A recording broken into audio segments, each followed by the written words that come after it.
Hi, everyone. Welcome to another episode of WYTPod, the online community for e-commerce entrepreneurs and business owners. And today we have a special guest with us.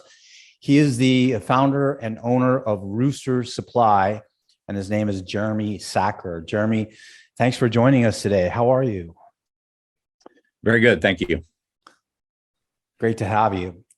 So just to jump right in, if you wouldn't mind, can you just, so our viewers can know you a little better, can you share a little bit about your background? So, started off with, in college, thinking I wanted to be an engineer, and followed my wife to the wrong school and ended up being a physics major. Then I figured there weren't enough jobs in physics, so I went into the Army, spent 4 years in logistics, and that really got me into then warehousing logistics, and which kind of launched me into e-commerce. So spent a lot of years, spent 5 years with Best Buy, running their logistics systems, helping them start their global sourcing company. So all of their private label, helped start that organization. And then went into ran a warehousing company for a division of a warehousing company for about 7 years. And those experiences really kind of introduced me to and got me into the e-commerce world. Always was interested in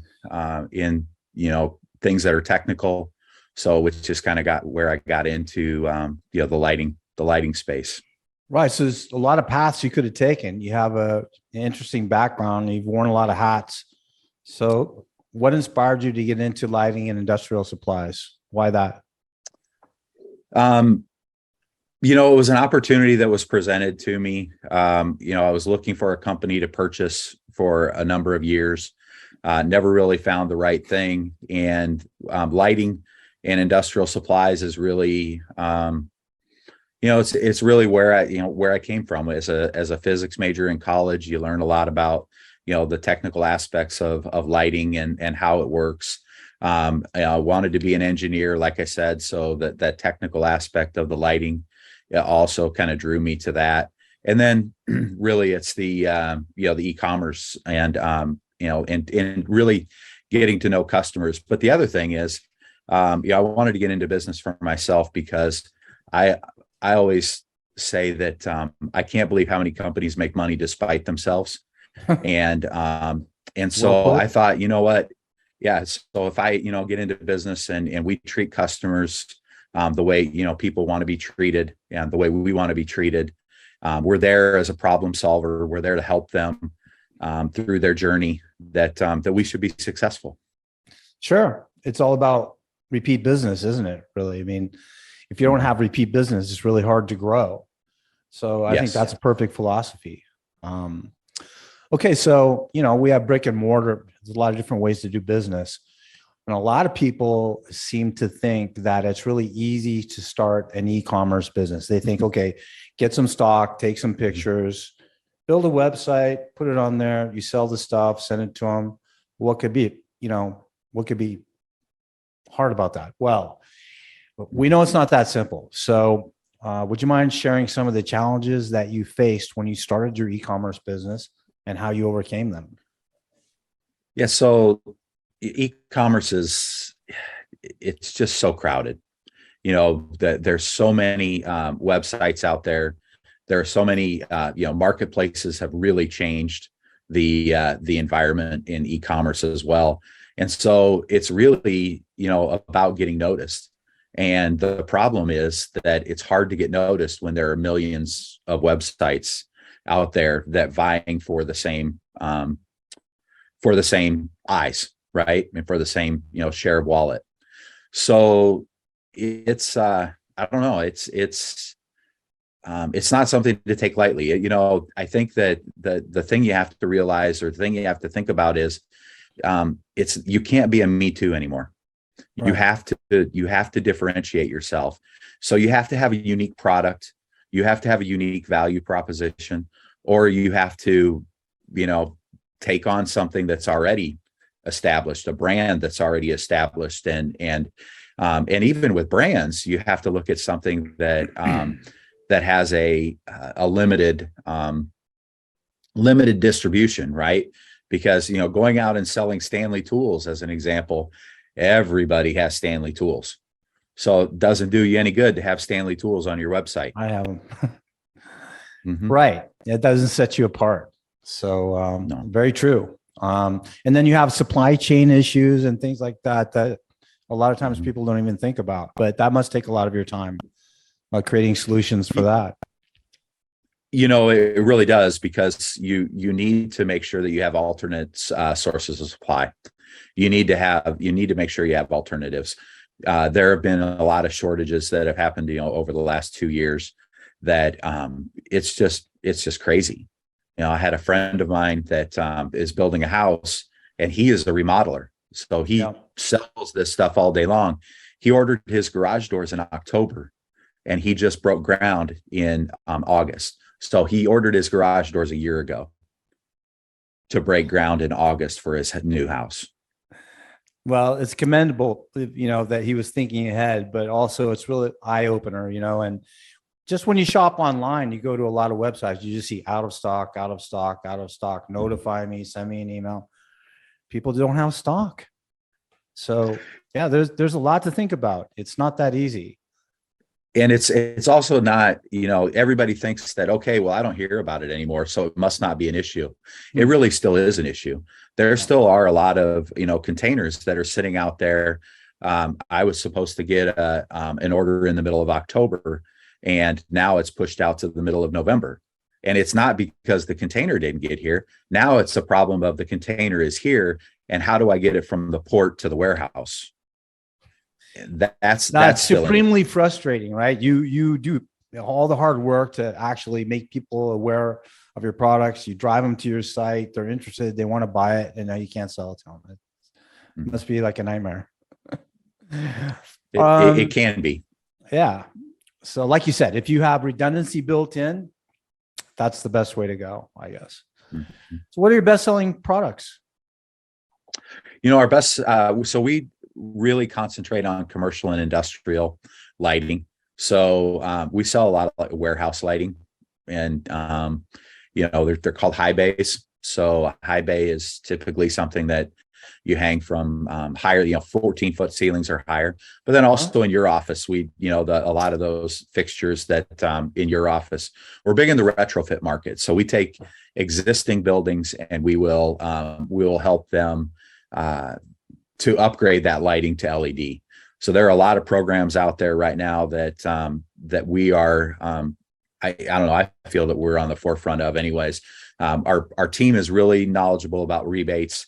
And then there's also some changes to the tax laws that came with the Inflation Reduction Act that are changing tax deductions for energy savings, called the 179D. And we're really getting a lot of traction with our customers with that. So it's a big tax deduction that's available for commercial buildings that upgrade their lighting, their HVAC, or their envelope. Right. There are a lot of rebate programs, and even for, you know, business to consumer, there are rebates out there if you buy LEDs for your whole house. There are still a lot of consumer rebates from the utilities as well. Yes. Yeah. Sure. And they're probably going to get better. I mean, when you look at it, you know, the reality is we don't have enough power generation for if everybody goes to electric cars. And so it's all about saving energy and being, you know, and being smart about it. So we need to be more efficient. And you know, LEDs are at least, you know, sometimes 60% or more efficient than traditional lighting, fluorescent and other types of lighting. Sure. I guess this is one of those recession-proof businesses, really. You know, everyone needs lights. We hope. We hope. We haven't seen it yet, but you know, our business is relatively strong, and you know, and growing. So that's good. Outstanding. So one of the biggest challenges that e-commerce entrepreneurs face is marketing. You know, so how do you drive potential customers to your website? Several different ways. I like to write. I don't know how good I am at it, but I like to write. So I write a lot of blogs. So we launched our website about a year and a half ago. We rebranded and launched a new website. And since then, I've written about 51 blogs, so a little over two a month. That helps to drive your organic traffic, helps you get your organic keywords, and just kind of keep that going. But also all of the advertising, Google, Microsoft, Facebook. You really need to understand where your audience is, though. My audience is I do some Facebook ads, but my audience really isn't on Facebook. My audience is searching for product information on Google, on Bing, on DuckDuckGo or wherever. And so we need to be there to front and center so that they notice us there. We've also tried some other things, some device ads. Those didn't work as well. Device ads typically are served when people are playing games, because that's really where you see a lot of advertising on your phone. Yep. And then it's just anywhere you can get seen and mentioned. I don't believe the old adage that any publicity is good publicity. I think that it needs to be positive. But anywhere that you can get seen and noticed, and get your name out there is really important, because online it's really about trust, right? If you go and search for a product and you have 15 sites that come up and you can buy from any of them, which one are you going to buy from? The one that has you're the probably great going to go reviews. to Amazon. Exactly, and yeah, you want to see all of us know that customers, yeah, and all of us know though that a lot of reviews are fake. Yeah. I mean, you look at the big scandal that happened with Amazon, Sure. Recently, right? And so now you go out and you look at it, and how could this product have 500 reviews? That doesn't make any sense. So you really have to. It's really about buyer beware. And so it's about building that trust with your customers is really important. And that's why we picked the name Rooster Supply. It's about, I'm just going to be blunt. It's Midwest and it's, Midwest values. Right. And I'm an outdoors person. I like the fact that I'm from the Midwest, and Midwestern companies, I think, kind of espouse a little bit or you seem more trustworthy trust, to right? me. I'd rather trust you than anyone on the coast. I'm from the West Coast, but yeah, I'll own it, Well, and I've worked with companies all over the country, and I'm not here to say that, any area is more trustworthy than another, because I love all the companies that I've worked with on the East Coast and the West Coast. But really, when you see you see a rooster, right? It's a pheasant, sure. Not a chicken. And, it's like, okay, well, it's a little bit down home, right? So.